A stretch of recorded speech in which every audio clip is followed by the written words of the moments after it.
शहर से दूर जंगलों के बीच एक गौरीपुर गांव था। ग्रामीण अपने दैनिक जीवन को ग्रामीण शांति की भावना के साथ जीते थे, लेकिन जैसा ही सूर्यास्त हो जाता था, गांव में सन्नाटा छा जाता था। हवा में पुरानी किंवदंतियों की फुसफुसाहट तैर रही थी, एक अभिशाप की कहानियां जिसने गांव को परेशान कर दिया था।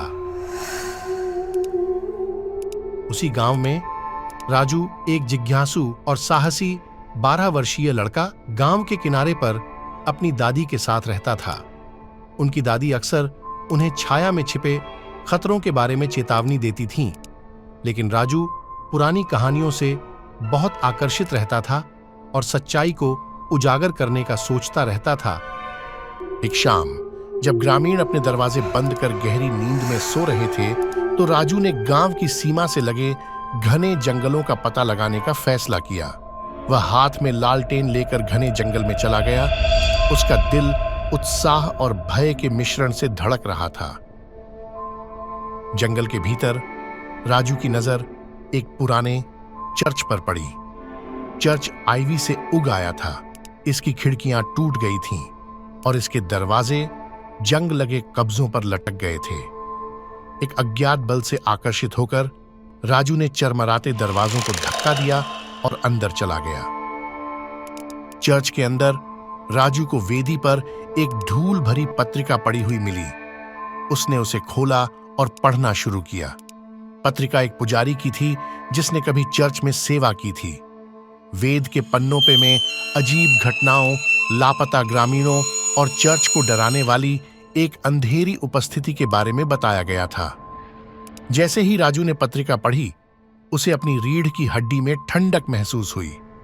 चर्च में तापमान गिर गया और परछाइयां अपने आप हिलने लगीं। अचानक उसे एक फुसफुसाहट सुनाई दी, जो पहले हल्की थी लेकिन धीरे धीरे बढ़ती जा रही थी। कोई उसका नाम पुकार रहा था। राजू ने पीछे मुड़कर देखा तो छाया से एक भूतिया आकृति उभरती हुई दिखाई दी। यह पुजारी की आत्मा थी। उसकी आंखें दुख और हताशा से भरी थीं।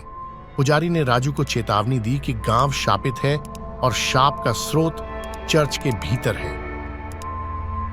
पुजारी ने राजू को चर्च के नीचे एक छिपे हुए कक्ष में निर्देशित दिया।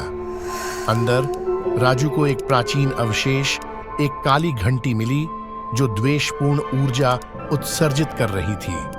पुजारी ने बताया कि घंटी का उपयोग अंधेरे अनुष्ठानों में किया गया था और इसकी शक्ति ने गांव को शापित कर दिया था। अभिशाप को तोड़ने के लिए दृढ़ संकल्पित राजू ने घंटी को नष्ट करने का फैसला किया। जैसे ही उसने घंटी तोड़ने के लिए एक भारी पत्थर उठाया, कक्ष में परछाइयां जीवंत हो उठीं।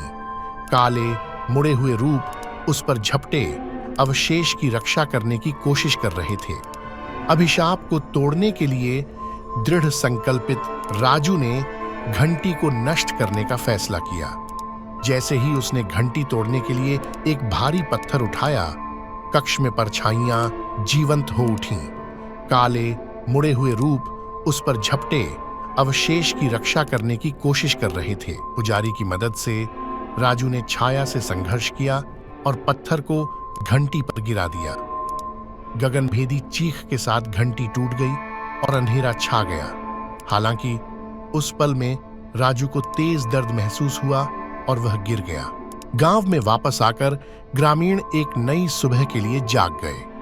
पीढ़ियों परेशान करने वाला दमनकारी माहौल खत्म हो गया था। जैसे ही वे अपने घरों से बाहर निकले, उन्होंने राजू को जंगल के किनारे बेहोश लेकिन जीवित पाया।